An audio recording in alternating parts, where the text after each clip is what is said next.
Okay, hey Dave. Just going to make this quick explanatory video to precede a demo game video that I'm going to make. Of course, this video's purpose is just to get you clear on the rules, and then the next one to give a good example of a little game that I'm going to play. So, okay, the game has multiple win objectives. I'll go right to those. The first of which is the possibility of winning by getting 6 in a row, and it's a row that can meander, but it can never double back on itself.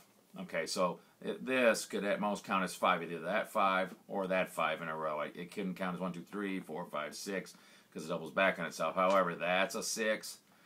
That's a 6. There always has to be a minimum of 120 degrees between a piece and the one 2 pieces down in the row. That's the most that the chain can, so technically speaking, you could pull off a 6 like this.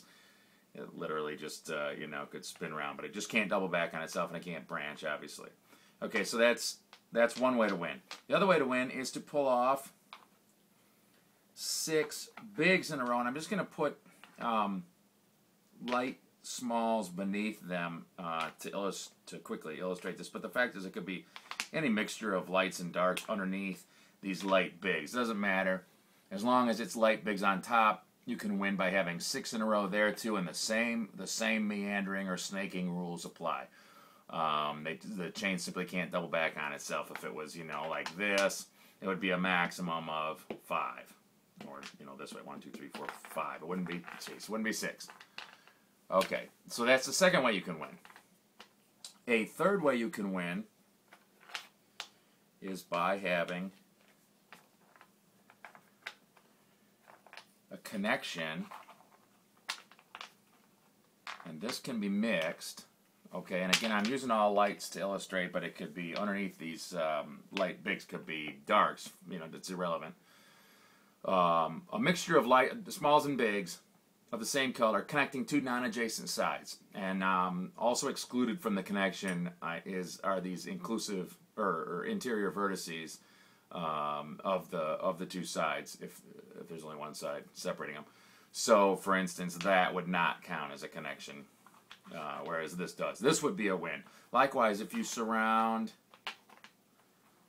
the center, this center position, which is not actually a position, it can be jumped as if it were an empty space, but it's not a holdable position. But if it's circumnavigated by a mixture of light and dark, that too is a connection victory. Okay?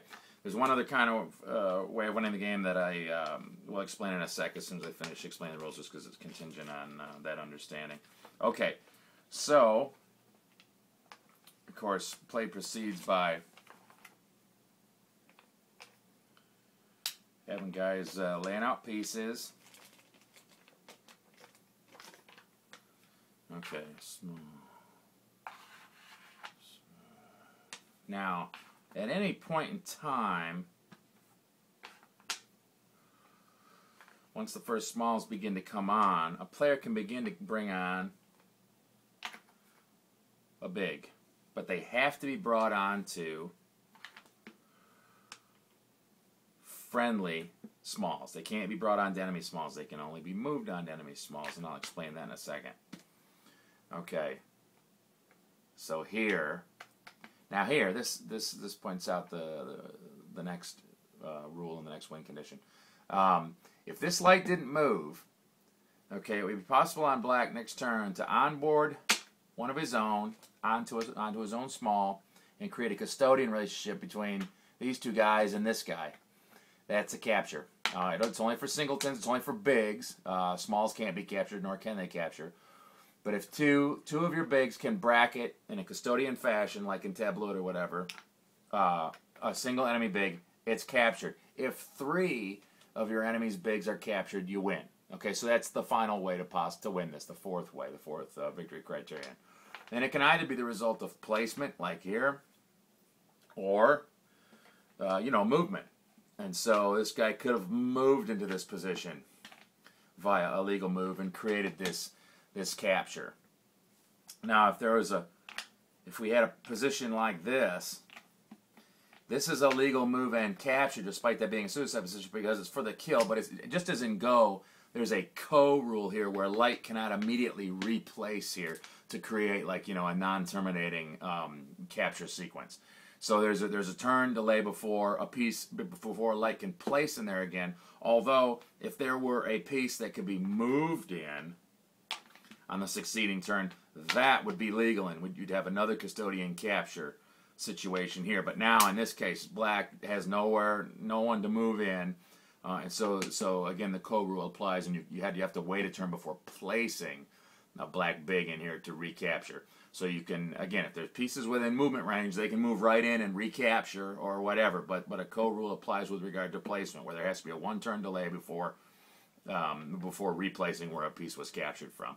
Okay, now with regard to the movement rules for these guys, they move in straight line. They have no problem getting over smalls, either enemy or friendly. They have no problem getting over big friendly pieces as well. What they have an issue with is getting over enemy bigs. Okay, so like if this is the position, dark can cross over a maximum of one enemy big only if it can land immediately on the other side on either a friendly or enemy small, and under no other conditions. So if there's two in a row, this can't be done. That's illegal. If there's one, but you know, here's the landing spot, you can't get to here. It has to be over a maximum of one enemy big, and only if you can land immediately on the other side. The same applies to empty space. Black can make this move because it's just going over small, small, and now one empty space and then an immediate landing. But it could not pull this off, get over two empty spaces, or even, you know, have like one empty space, but then a big following it, and then, you know, then the destination. It couldn't make it to there. It has to be able to land immediately on the other side of either the single empty space that it's traversing or the single enemy big that it's traversing. Those are the two obstacles to its movement. Everything else, you know, all friendly pieces, all enemy smalls are not an impediment to motion. Okay, and I guess that pretty well sums it up. I'm sure there's some, you know, minor thing I haven't covered, but that's the gist of the rules for the game. Again, the little guys are inert. They do not move. Oh, one final thing. You have a total of 12 smalls and 8 bigs. You can never have played more than 8 more smalls than you have bigs, and there's an easy way of keeping track of that with your pieces by putting bigs on 4 of the smalls and having 8 free smalls. And you know, once as you run through smalls, you see how close you are to catching up, and if you play a big, you pull it off one of the smalls and so on, because you're narrowing the gap. The reason for that rule is just because we found that without the constraint, there was a gambit where you could just keep bringing smalls on and overwhelm the opponent's ability to bring on bigs. You know, put a stop to the smalls onslaught, as we called it, and stop any possible snaking small chain from forming. And so that's what brought about this rule on the limitation on the just how many more smalls can be played than bigs.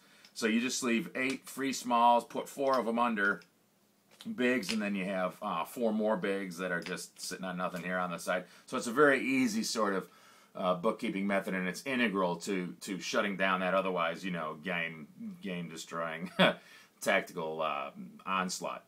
Okay, and I think that's about it. And like I said, in the next video I'm going to give you a demo game that puts it all together and shows you how it goes. Okay, thanks.